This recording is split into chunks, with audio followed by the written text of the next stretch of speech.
Salam alaikum, j'espère que vous allez tous très bien. Aujourd'hui, on prépare une pâte feuilletée maison. Une recette facile, très rapide et surtout super pratique. Ça peut nous servir pour plein de belles recettes.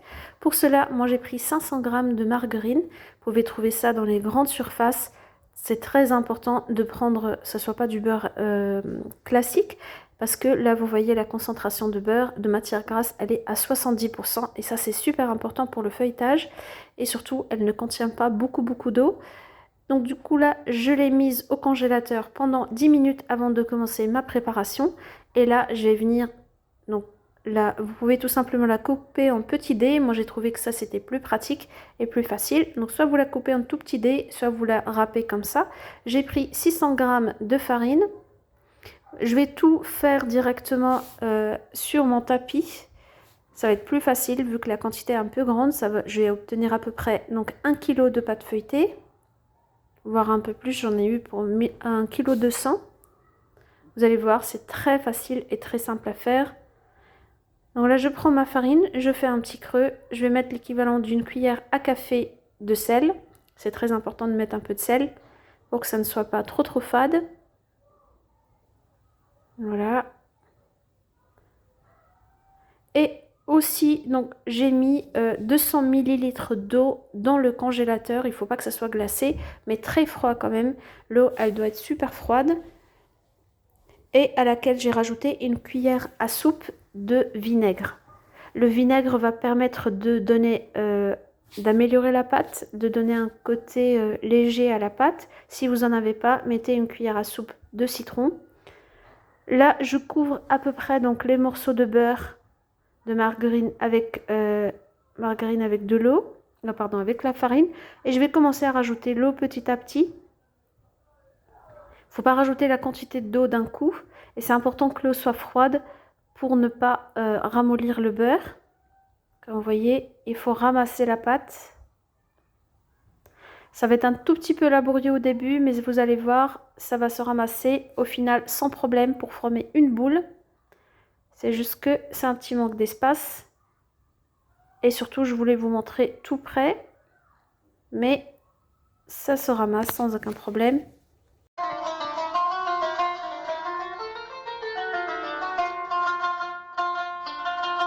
Là, j'ai formé ma boule. Je vais prendre 2 cuillères à soupe de maïzena, c'est de la fécule de maïs. Pas de la, si vous n'en avez pas, je vous conseille pas vraiment la farine parce que la farine va s'intégrer dans le mélange, ça va durcir la pâte. Là, voilà, je l'enroule avec de la maïzena, de la fécule de maïs. Et là, je vais découper. Moi, je vais la découper en 8 morceaux. J'ai déjà essayé la recette avec 16 morceaux et j'avoue que le résultat était meilleur. Donc, plus vous la découpez en petites parts, donc vous pouvez la couper en 16 morceaux, plus elle sera feuilletée. Là, je mets toujours mon coupe-pâte dans le maïzena pour pouvoir couper. Vu qu'il y a une grande quantité de beurre, ça colle un tout petit peu. Je vais venir étaler mes petites boules de pâte. Un petit conseil pour travailler la pâte feuilletée, c'est très important que la pâte soit froide. S'il fait très chaud chez vous et que vous voyez vraiment que ça tient pas, mettez le tout au congélateur pendant une dizaine de minutes pour pouvoir reprendre l'opération. Je couvre bien ma pâte avec le maïzena parce que justement moi ça commence un peu, il faisait super chaud ce jour-là.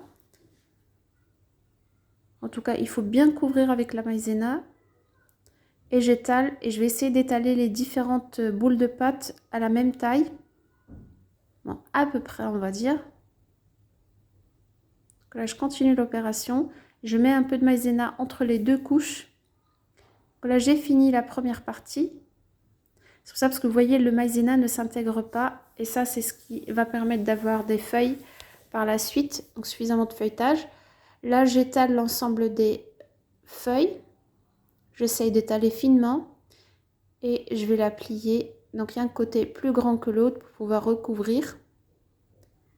Et donc là, je la retourne. Je n'ai pas compté le nombre de tours. En tout cas, j'en ai fait 6 tours à peu près de cette façon-là, sans laisser reposer. Et comme je l'ai dit, parce que voilà, j'essaie de travailler vite.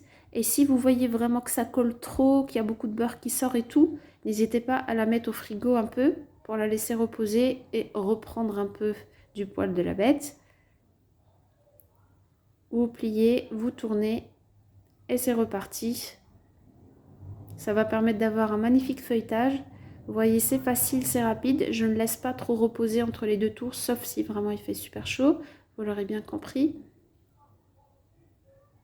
Et je continue l'opération. Comme je dis, moi j'ai fait 6 fois cette opération. Et le résultat était vraiment super. Là, c'est la dernière, je pense.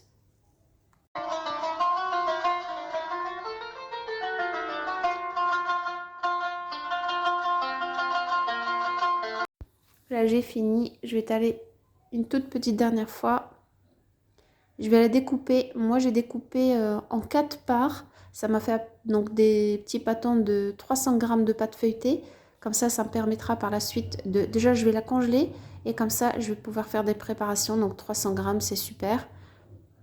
Pour préparer des feuilletés ou bien une tarte ou même vraiment n'importe quelle recette. Je vais vous montrer ce que ça donne à l'intérieur. Ma pâte est prête. Je vais la congeler. Je vais la mettre donc dans des... Je vais la découper maintenant encore en 2 fois. Et comme vous avez vu le résultat, j'ai fait avec des feuilletats avec. C'était super super bon. J'espère que la recette vous a plu. N'hésitez pas à vous abonner bien sûr si ce n'est pas le cas.